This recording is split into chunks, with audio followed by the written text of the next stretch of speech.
Hello, this is a quick video on how to change your language screen on the UNI-T UPO1204 X series oscilloscope.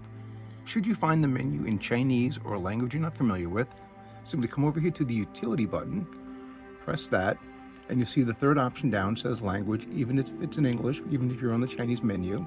Click the button, then use the multi-purpose knob to change the language.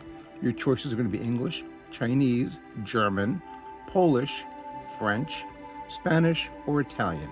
I'm going to go ahead and change this to English, press in on the button, and now your language is back. So if you hit the one button for the channel 1, you'll now see all your channel options are in English. If you have any questions, please feel free to reach out to us at UNI-Trend US.com. Thanks very much.